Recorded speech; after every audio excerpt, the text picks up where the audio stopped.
Hey guys, welcome. We're gonna give it a few minutes to start. We'll give it just a little bit so people can trickle in, get here. I know it's everybody's got a busy schedule, so we'll try to bring some fire, and then we'll get this thing started in a couple minutes. If anybody's around now too, put a 1 in the chat if you've bought or sold or own real estate as you guys are coming in.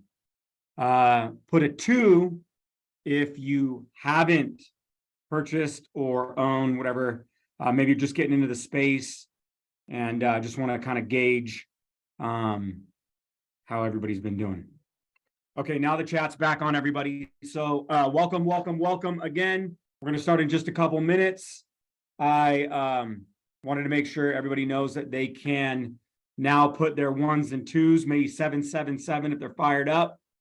And again, I was going to say, anybody who's familiar with real estate, maybe bought and sold real estate, throw a 1 in the chat.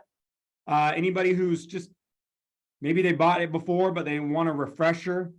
They want to kind of learn from the ground up with a solid foundation, put a 2. And if you're just an expert and you are just ready for super advanced real estate, throw a 3. Because before we get started, what I did this time is I want to make sure everybody has a good reintroduction to real estate. Everybody gets a good, solid, super solid foundation. Awesome. So there's some 1s, some 2s. Yes, I'll definitely repeat. And I'm going to repeat a little bit until we get started. So we're going to give it about 5 minutes. Let me get this. Recording in progress. I'll throw the recording on just so that way, as we get going, how do I do this right here? Perfect. Okay, figured it out. Back to it. Recording in progress. Okay, so to repeat, basically it's a 1. Good evening, everybody. Welcome. We're going to start in just a couple minutes. I just want to make sure everybody has a good foundation. Everybody gets welcomed into the call. Appreciate you guys taking the time, being here, and hopefully we're going to teach some good value. Everybody's going to learn lots. So what we were talking about was basically throwing 777s if you're excited to learn, excited to make some money. 1, attaboy, 777's coming in. Kurt, May, appreciate you. And then also to Danny, Kurt, Rock, Richard, let's go. And also tune in where you guys are, put in where you guys are tuning in from. So wherever you guys are coming from, Chicago, Chi-Town, Tampa, Florida, California, Leroy, NYC. I love it. We coast to coast. Eastville. All right. That's the hood right there. North Carolina, Bronx, turn it in, turn it up. I love it. Coming in with the fire. Good stuff. So as you can see, it's all over the United States, all over the world. Walnut. All right. It's all Stefan. Woo, let's go. So it's basically international, right? As you guys are coming in and learning real estate, it's not just a California, it's not just a West Coast, it's not just East Coast. I really want to make sure that you guys got great principles. I know that when we'll do this one more time now that more people are here. Throw a 1 in the chat if you're familiar with real estate.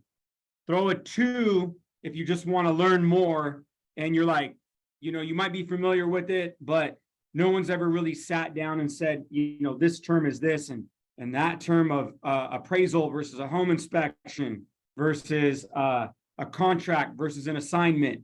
Like, there we go. We got some 2s. Rance, what's up? We got 1s and 2s. I love it. Always an open mind. Kenny, Yvette. So I'm trying to do this so everybody's a 2, right? In the sense that we all have open minds and we're all trying to learn as much as possible. But for my 1s, what I wanted to do, Victorville, what's up? Oh yeah, we got our signs out there. Nice.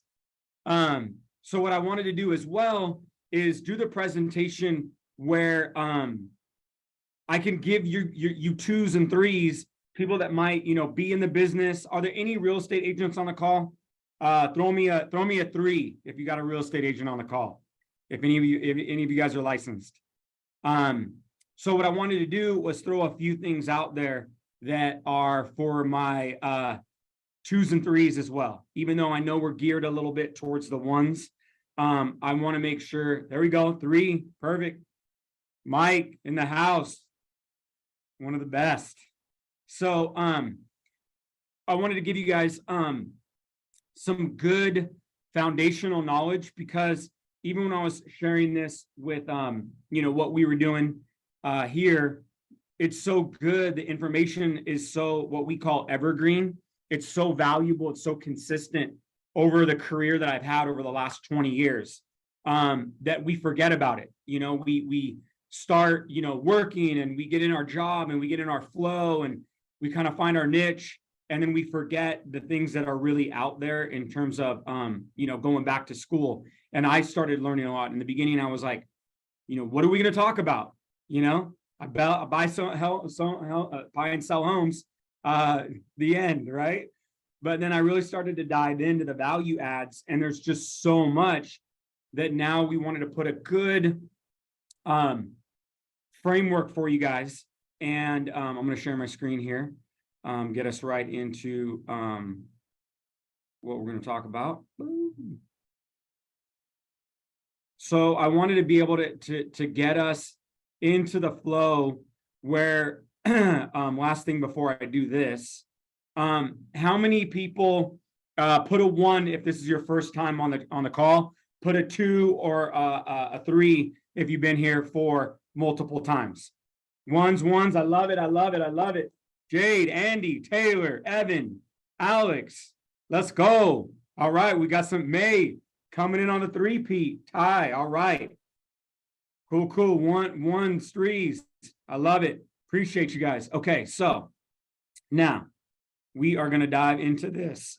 So what I wanted to do for the 1s and the 2s and everybody out there is get you guys on where to go here. I apologize. I wanted to make this simple and have minimal screens, but at the same time, it's making it harder. I lost my Zoom. All right. So what I wanted to do for everybody, can everybody see my screen? Everybody good to go? Try to open this little.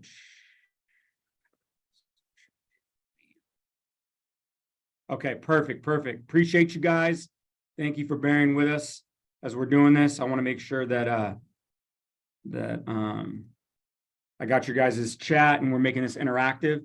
But what I wanted to do as we dive in was basically, if you're here for multiple times, we're going to go through it a little bit faster. If you're here for the first time, I don't want to lose anybody in this thing, right? Real estate's not a race. It's something where it's long-term value, it's consistent, it's secure. There's just all types of wealth that can be created through real estate. So I wanted to make sure that everybody kind of has the right footing to get us off the ground. So I'm going to do a little bit of a recap, because this time we did record it, and the last time, unfortunately, it wasn't. So we're going to go over some of those terms again, but we're going to probably go a little bit faster just so we can get to some new things as well. So we talked about appraisals. We're going to actually talk about those a little bit more. We talked about mortgage and loans and lending. We talked about the difference of deeds and the security instruments that you have that basically put the ownership is from your deed, and the note is basically what puts whatever security instrument on top of it. So let's talk about that real quick, because some of these I think a lot of people are familiar with, and appraisal we're going to dive into, but some of these right here, the wording can get a little bit difficult if you're not doing it on the daily basis, right?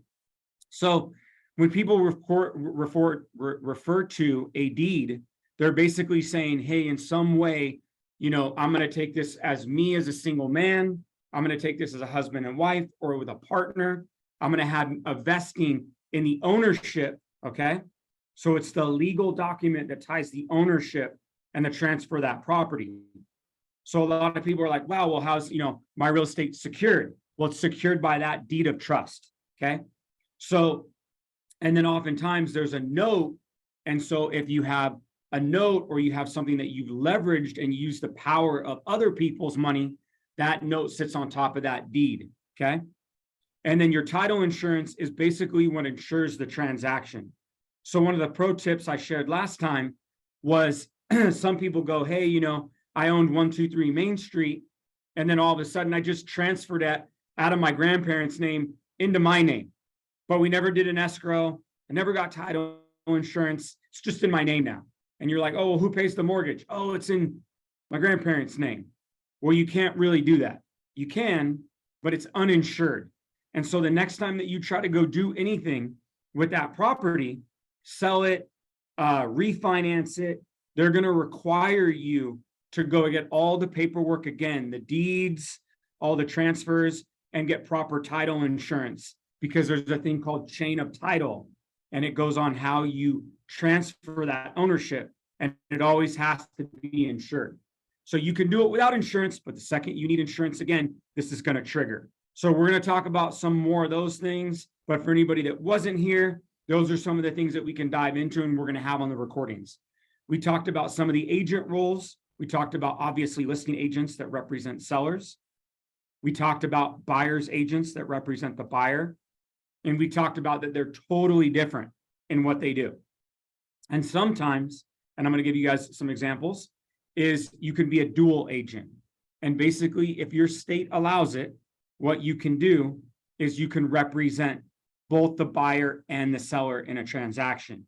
Now, some things that I want to highlight for you guys is everything begins and ends with the listing agent. So you might hear in the industry, oh, I specialize in listings, or, oh, all I do is represent sellers.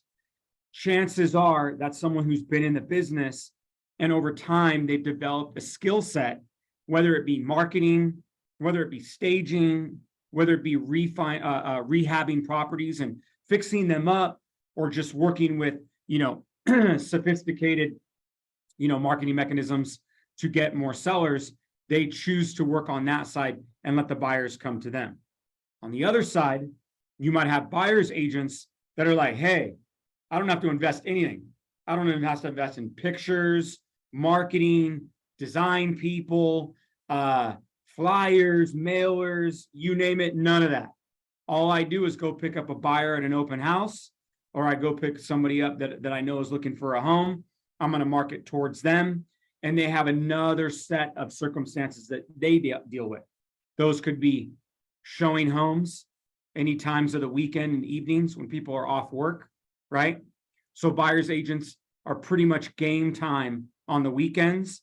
And so you have a different set of skills, and the ones that possess both of them, or when the market changes. So I'll give you guys an example on my pedigree on, why I'm teaching you guys today is I'm busier than all get out, because when listings dropped in my market, and nationwide they've dropped, there's only about a third nationwide available in terms of listings and inventory than there was about a year ago. In my market, it's close to 38-40%. So that means out of every 10 listings, you only have 6 available in this market, where you had 10 just last year. So all the top agents or people that know the people that are selling, right, the sellers, are all fighting for about half of the amount of the inventory.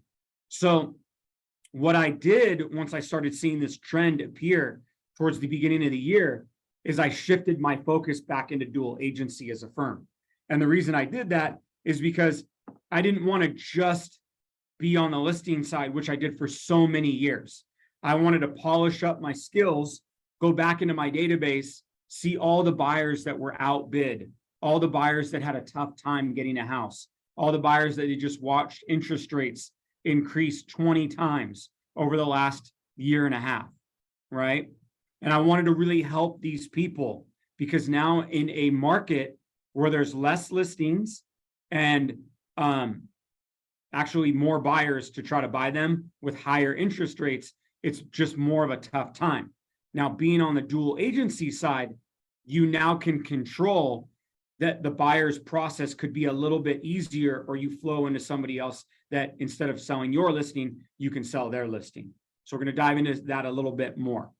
Everybody tracking so far? I want to take a quick break. See, oh yes, Andy, you were the man. Buyers become sellers over time.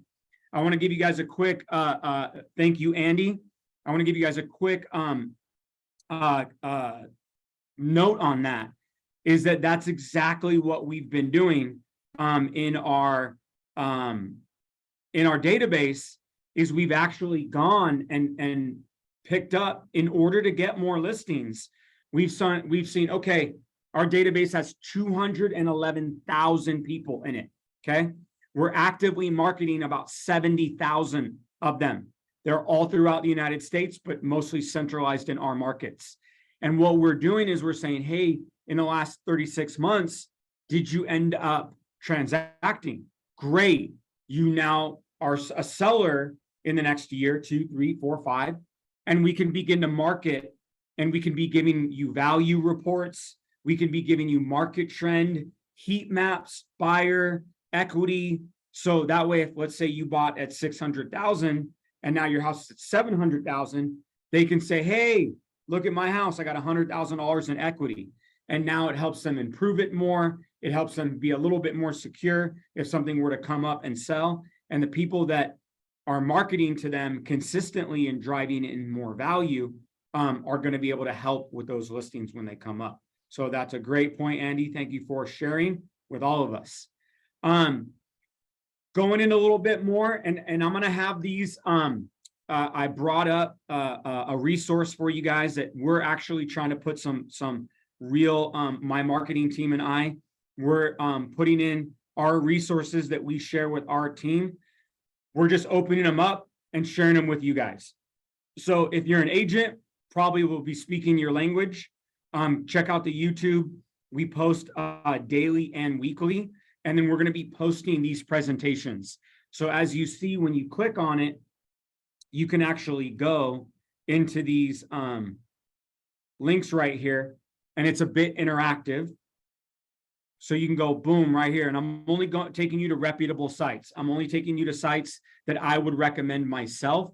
So Bankrate is a great one. I use this site for 15 years because it gives you the day's interest rates, mortgages, credit card rates. It gives you what's happening in the market. It's just a great resource for investing, banking, obviously lending, and real estate. So I want to try to give you guys cross benefits of what are people that are in the top 1%. What are we using? Like, we don't go to all the onesie twosie sites. We go to the big boys, and then we see what they're doing as far as trends. And those are going to be some of the things I'm going to share with you. So all these are filled with links for you guys to be able to learn more information and get more detailed on your education. Okay.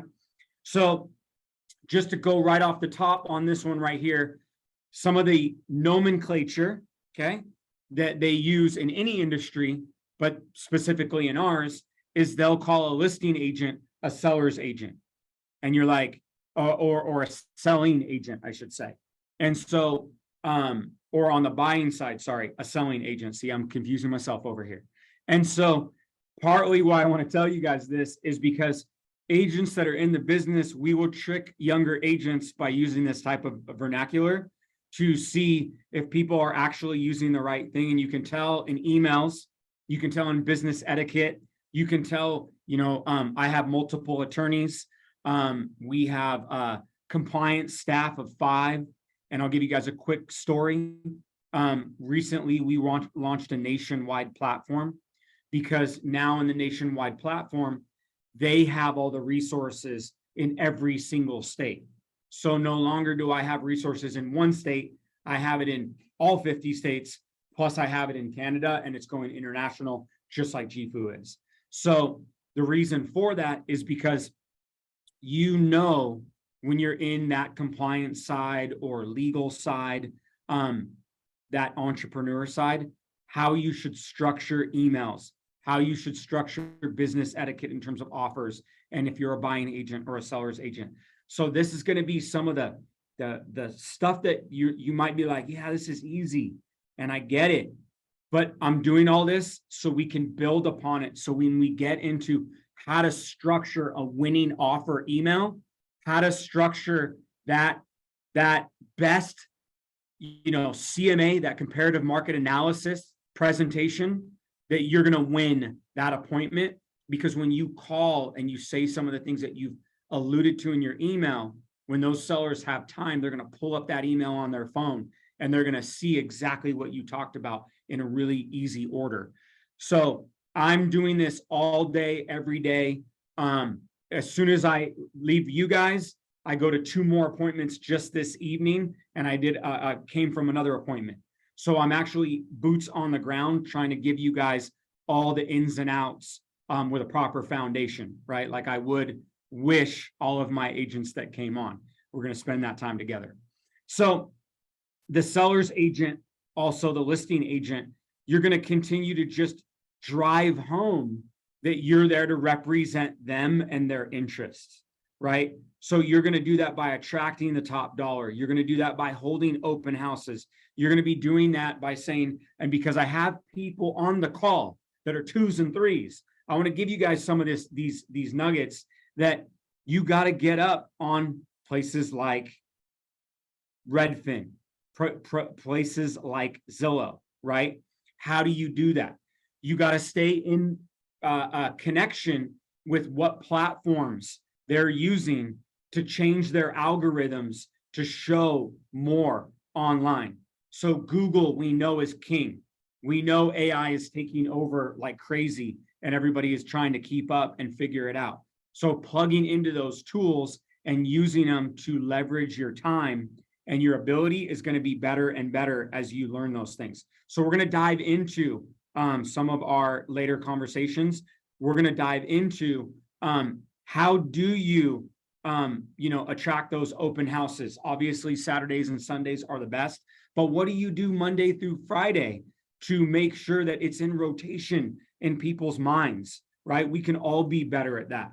Are you always top of mind? Are you posting, look, no one likes real estate agents online.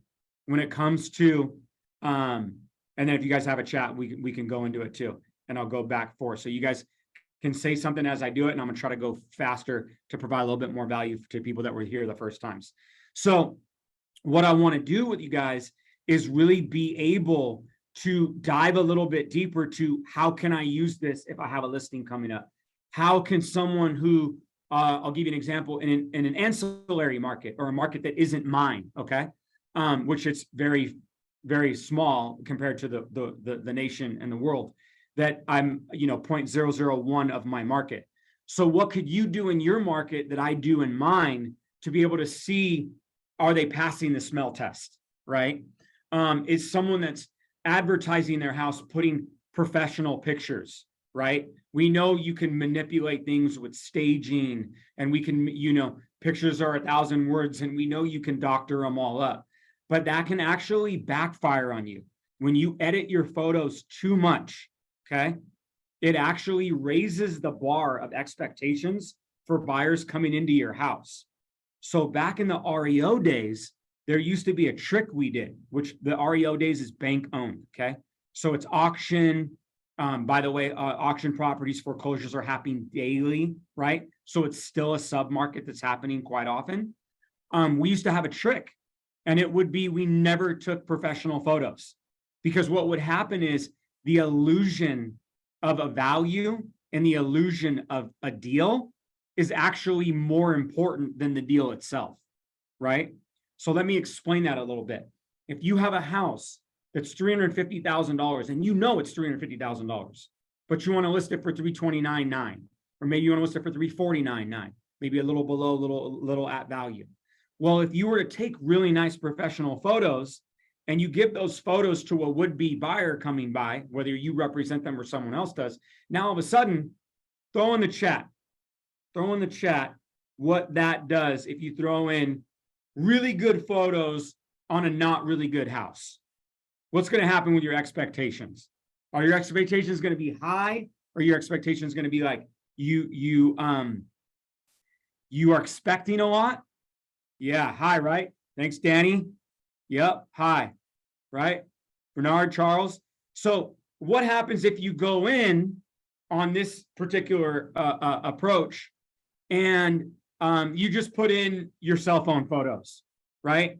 So you know it's an REO property, you know it's kind of dirty and it's not that good, right? You probably want to give them a little bit lower of a bar, right? Because you know the house is going to probably be a little bit better than the cell phone photos that you took, or at least paint the picture of value. Then last thing, on the luxury side, you can't do that. You can't go to a luxury home that's millions of dollars, right?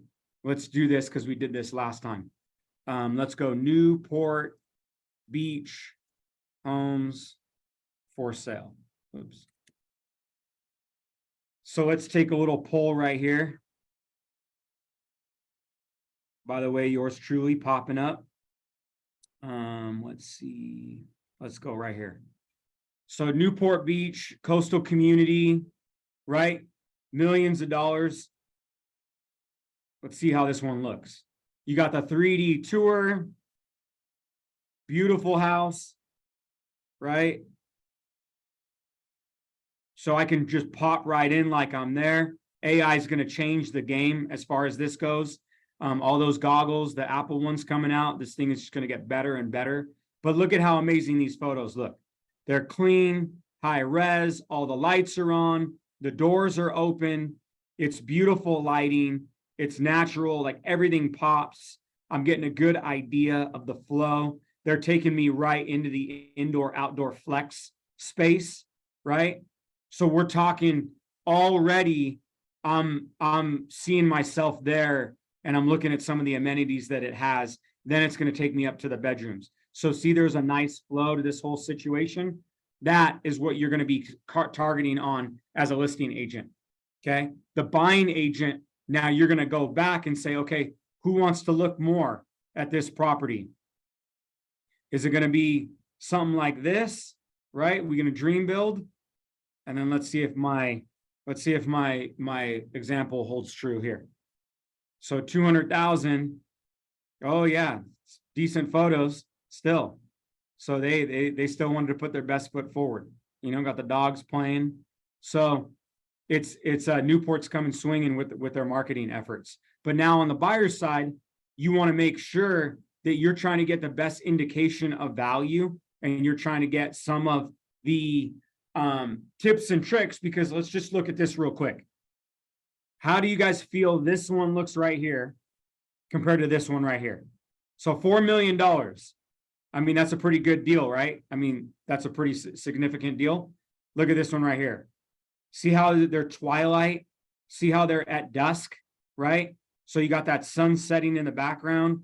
The lights are showing through. These are some of the tips and tricks of high-end real estate. So right now, like, we've actually shown our buyers this house listed by the agency. One of them looking at this house right here. And actually we have one looking that has looked at this house right here. So what's cool about it is that you guys can start unlocking some of the secrets, because this is a photo. There's nothing crazy about it. There's crazy about the house, but you go back in right here. I could use the same tips and tricks, which I've done throughout my career, to make this type of a presence of a home on this type of a price point, right? And what I like to do when I do that, right, because these are all daytime, but look at, these are not very attractive photos at all. So this looks like a rental. You know what I mean?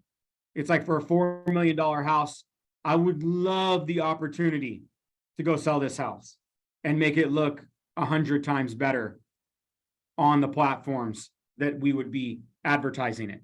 So just like I'm showing you guys right now, you can show your clients, you can see the difference. Now, do I think this one might sell for a little bit less than something like this? Yes, it will, because no one's going to come in and want these cabinets, right? That's not the style that's in anymore. I don't even know if that built-in is necessarily in with this size of a TV, right?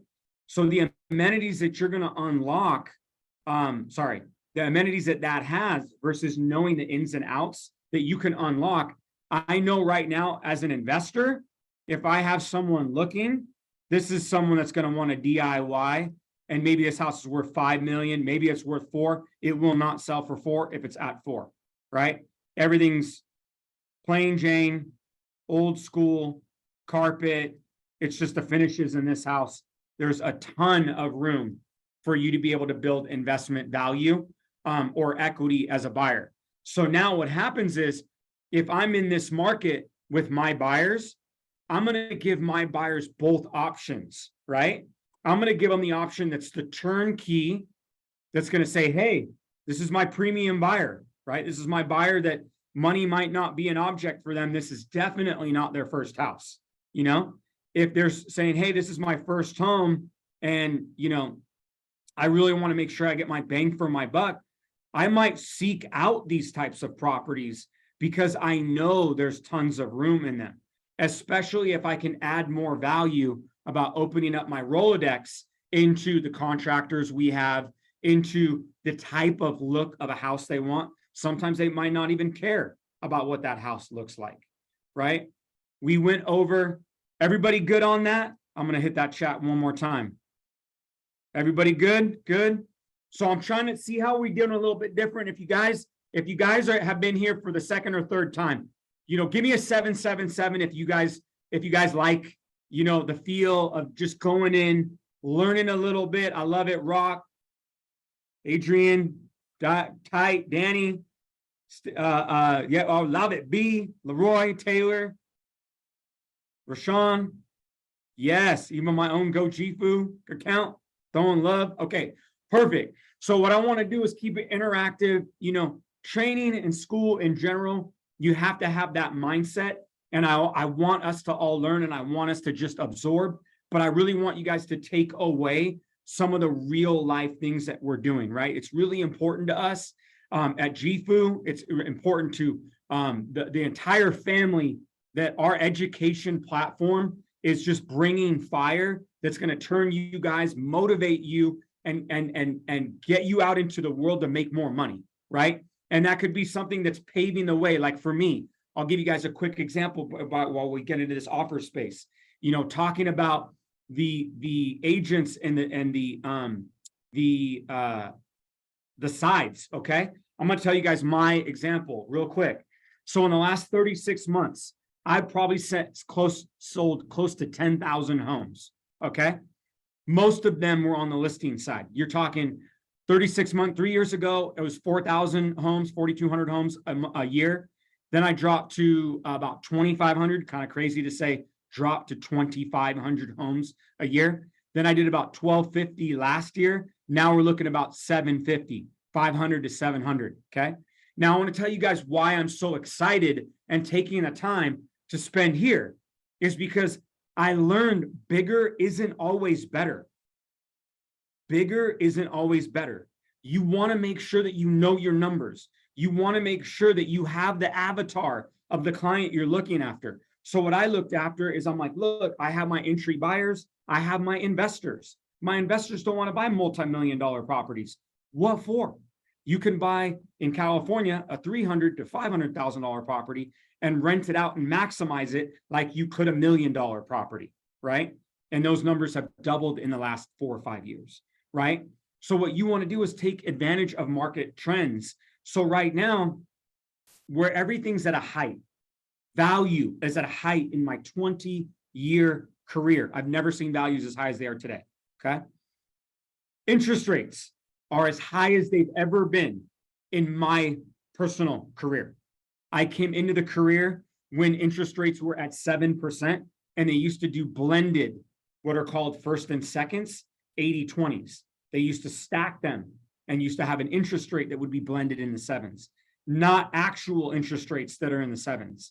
So what's crazy to me now is that people are freaking out about in an inflationary market. That's exactly what they did before.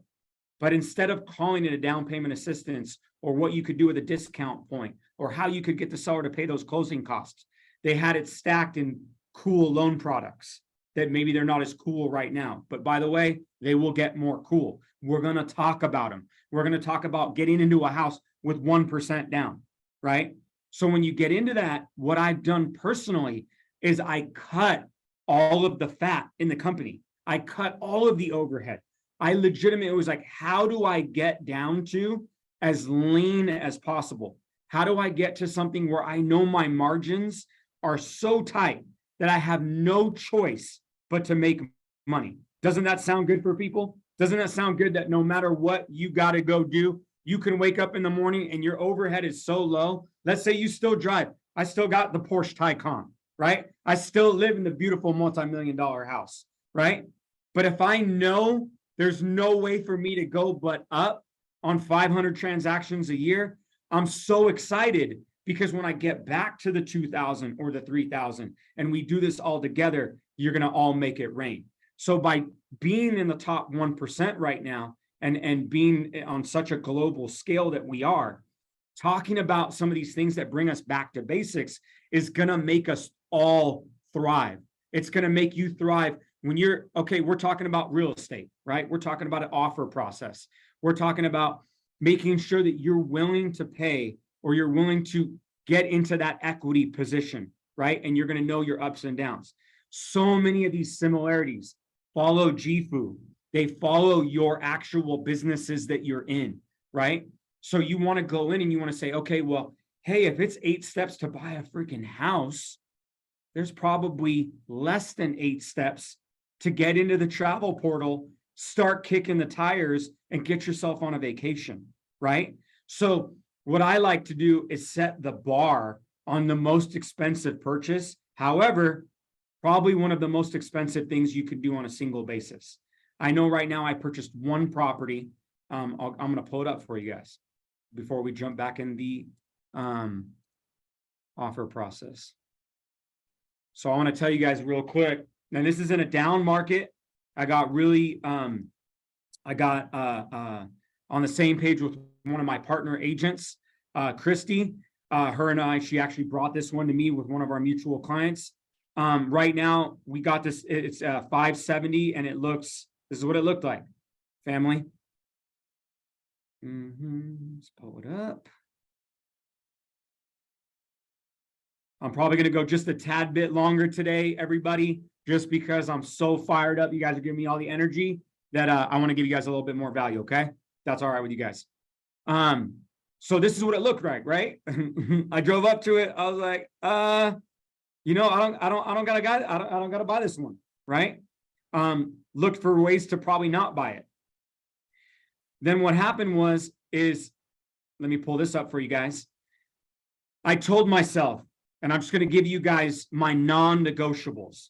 I told myself, if I find anything that resembles a deal, okay, and I'm going to pull back out real quick and then we'll pull in. So this right here is Southern California. You have the beaches. You have San Diego down in this area. You have LA right here. Bam, smack dab, right? So we're right here. We're basically east of LA, and that's that Inland Valley whole market. This is Orange County right here. This is San Bernardino County. When people talk about Riverside County, we're right here. And then when people talk about your San Diego, that's the distance between Mexico and San Diego. That's the difference between San Diego and Los Angeles. Just to give you guys a barometer, this is the market we cover.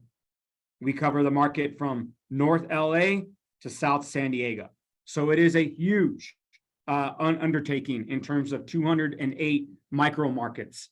So I told myself, and this is for you guys to do this for yourselves when you guys get back. Open up your map on your phone, open up your map on your computer and dream build and say, hey, what's your non-negotiable, right? So I'm gonna give you my non-negotiable so you guys have it.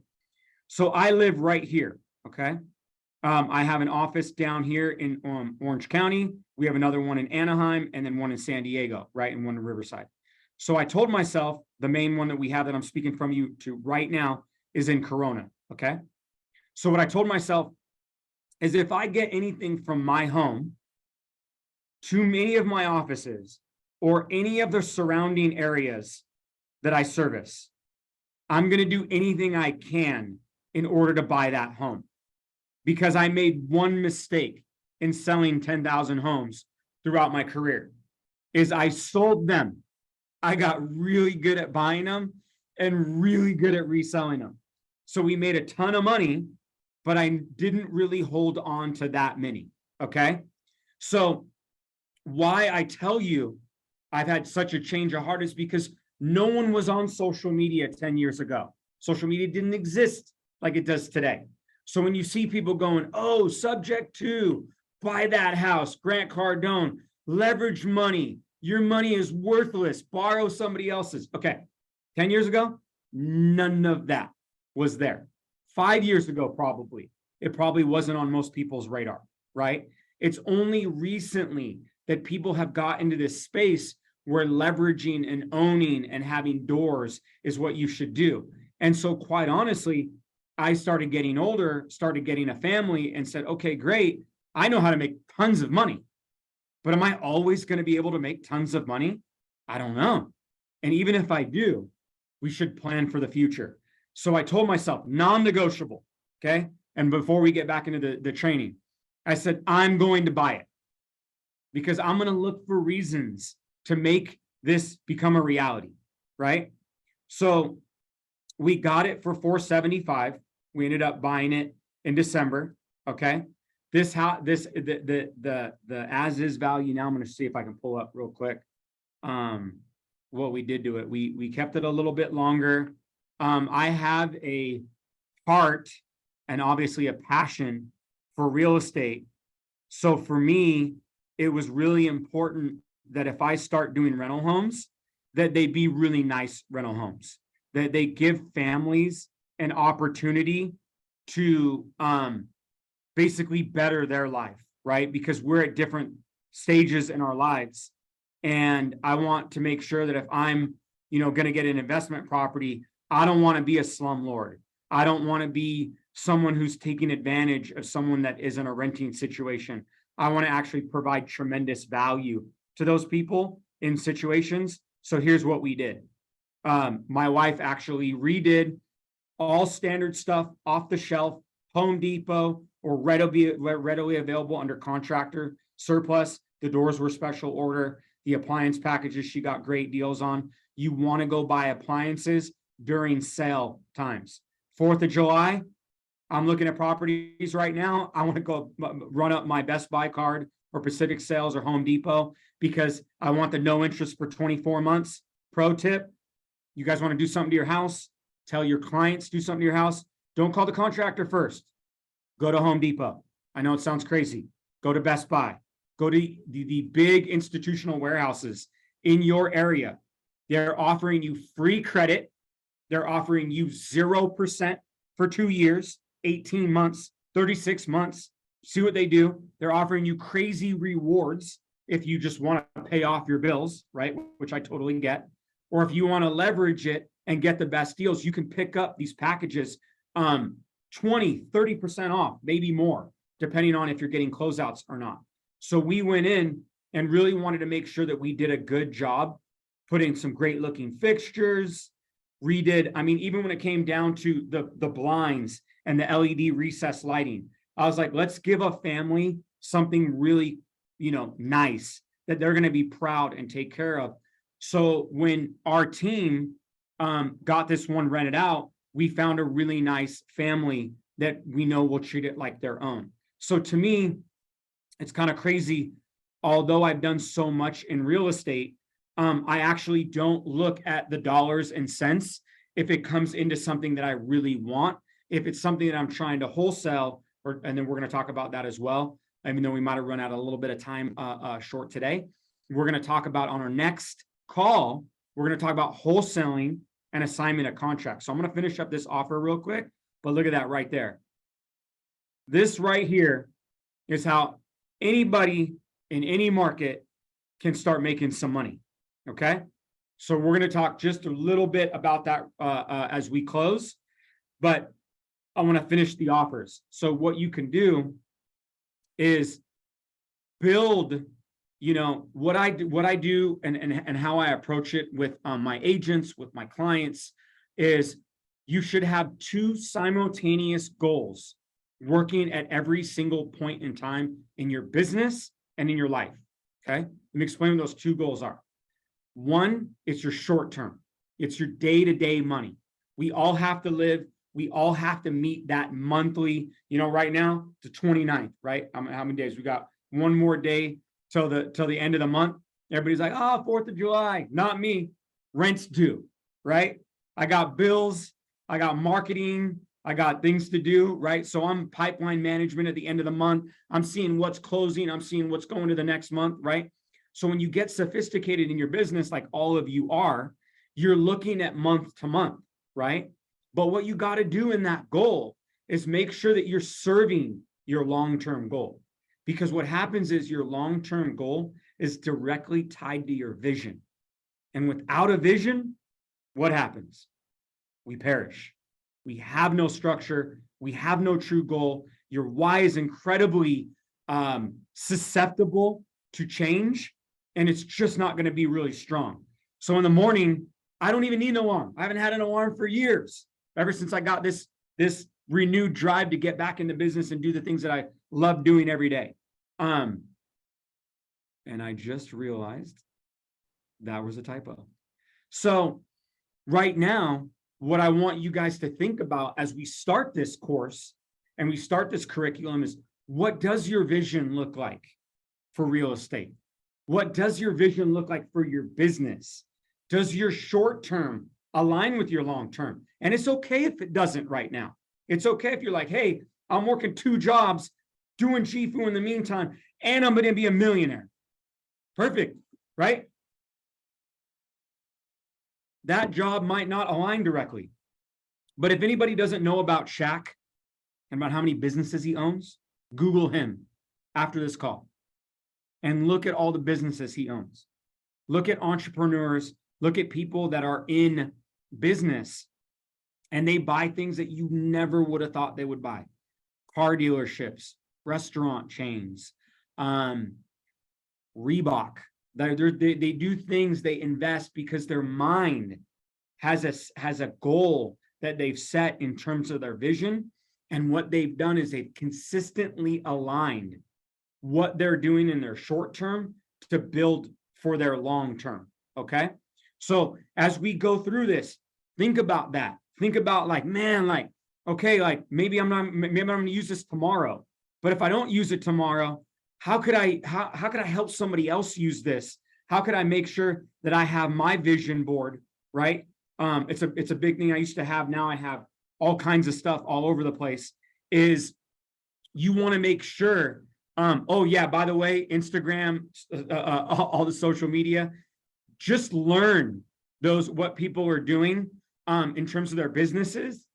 But look, take it for what it is, right? I'll give you an example. Some of these top of the totem pole people that make, anybody saw what Jordan just did for the Pelicans? Anybody? Throw it in the chat. Throw it in the chat if anybody saw what Jordan did last week with the New Orleans Pelicans, right? The basketball team. Anybody know? I know we're running a little short on time. I just want to see if just want to give someone a shout out if they can tell me what he did with how much money he put in and how much money he took out. Anybody remember?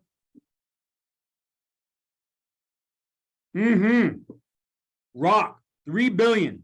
So he sold a minority percentage of the pro basketball team that he purchased for $275 million. Okay.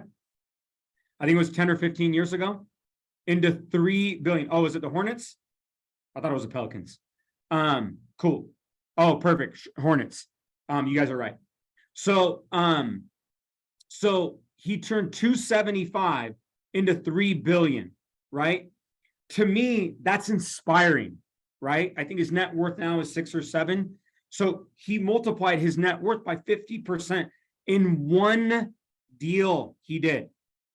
So what that did for me is it gave me hope. It's like, man, if I go buy that one extra house, if I go buy that one lot that maybe someone's just like, you know what, divorcing, probate, passing away, moving, exiting, I'm not trying to learn anything new. here you go. Just take it off my hands, right? I want the people that are on this call to go, gladly, we'll take it off your hands.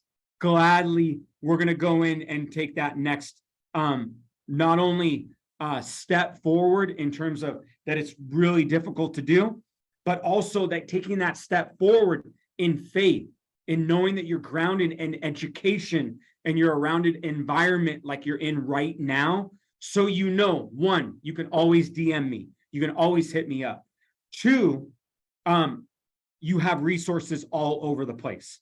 So we're going to really be resource driven when it comes to this stuff. We're going to go over these steps next time because I don't want to go over, keep you guys. I appreciate your guys' time. I'm going to open it up for some questions. I'm going to get back to the stop share here. I want to take a little bit more time. I appreciate your guys' time. So while you're here, if you want to throw in the chat.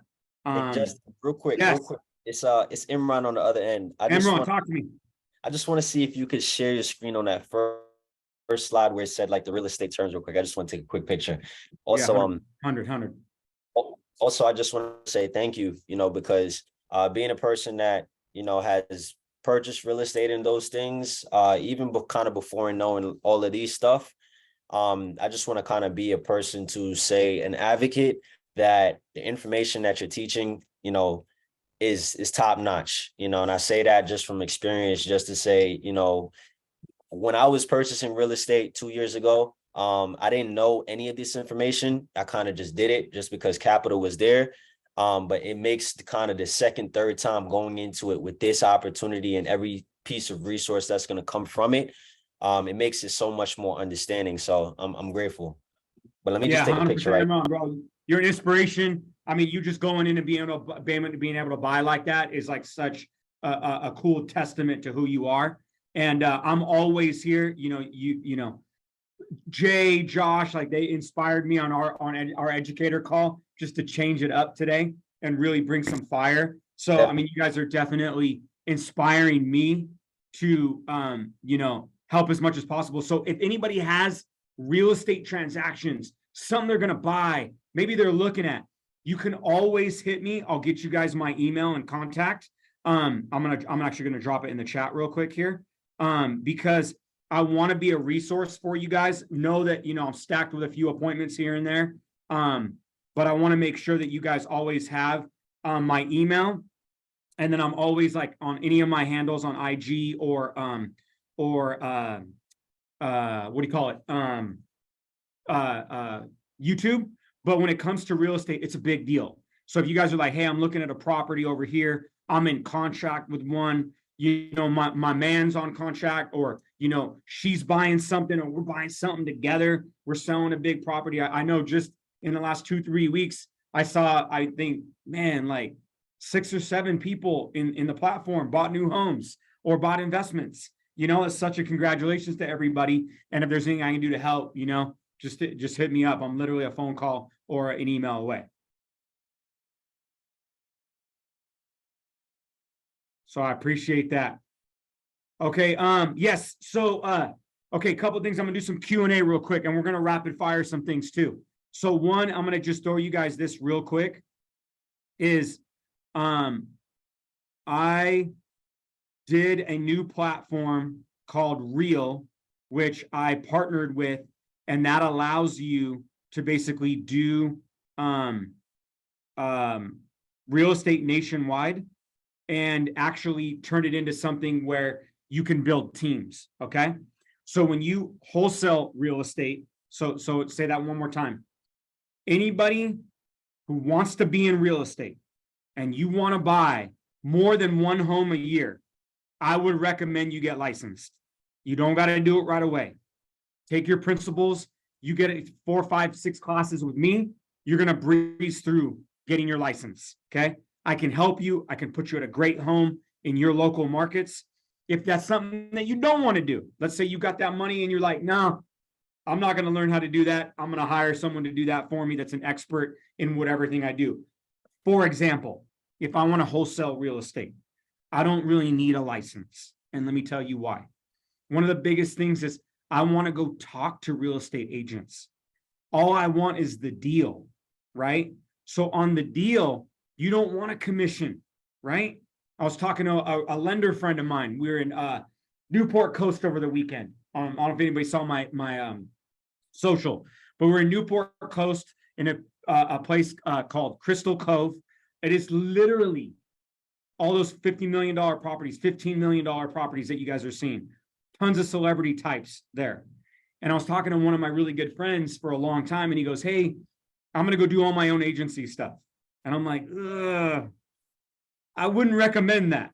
And he's like, well, why? I said, well, number one, you're looking at a multi-million-dollar residence in a very high-end place. You don't know what you're doing, right? So if you make a mistake, you're going to make a multi-million-dollar mistake. And that's going to be tough to get out of if you're a business person that doesn't want to lose money, all right?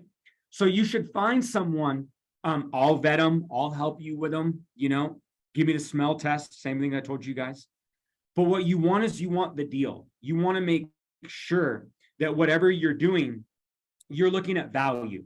So if someone has, let's say, more normal terms of what we're going to talk about, a $300,000 house, right? You don't want to go pay $300,000 for that house. Why? Because anybody can go do that. So what are you going to use your education for? Your education should be making you money or saving you money or both, right? So you want to go find the one that says, okay, well, what if I let the guy, I'm only going to wholesale this thing. So let's say I know there's an opportunity to get it for 225, right? But to get it at 225, you can't represent the deal. The other side needs to represent the deal. So let's say, you know, we all know BT, right? We got BT got 225. So BT comes in and you say, BT, this is worth 300, 225. I just want to make 10K. Fair? You still got 65 plus on the table, right? Just let me make my 10K and I'll get you another one, right? Or anybody else that you might be looking. And they go, perfect. So what they do is that is a wholesale fee or an assignment fee. Boom, now you're wholesaling real estate. Okay. So is it that easy? Not really. But theoretically, yes, it is. You don't need a license for it. You can go in. By next call, we're gonna go straight into wholesaling. So I want to leave you guys with some of that what do you call it? That secret sauce to bring you guys back. What is it? The cliffhanger? Yeah, the cliffhanger. There we go. I'll get better at this. I promise, guys. I want to leave you guys with the cliffhanger. That's we're gonna start with some wholesaling next time. Just because I want to get you guys at least thinking when I look at a property. So when I look at a property, it's so much in Southern California. I don't need a computer. I don't need data. I know I know where it's at, what it is, and I could tell you within some sort of certainty, depending on what it is inherently, right? When was it built? Is it remodeled? Is there a power line next to it? I just need to know what that property has, right? Outside of those characteristics, I could tell you with pretty much certainty how a property in Rialto differs with a property in San Juan Capistrano, right? And so I want you guys to think the same way in your markets. I want you to go, because that's how you start seeing, like, anybody who wants to drive that new car, right? How do you start envisioning yourself in that car? I mean, I'll tell you what I do is I go, like, I'll see some, you know, older person or maybe some young person, right? In the car I want. And I'm like, wait a minute. If they can buy that car, I mean, they can pay that payment. I can pay that payment, right? Like, I hustle more than they do, right? And sometimes I see people that are like me, and maybe I'm aspiring to be like. And what it is you want to envision yourself doing that. So the more that you're able to use the sites like Redfin or Zillow, I have agents, super successful agents, that only use Zillow and Redfin to value and market their properties. It's insane, and they're awesome, right? So I want you guys to think about that, and we're going to be diving into something like that.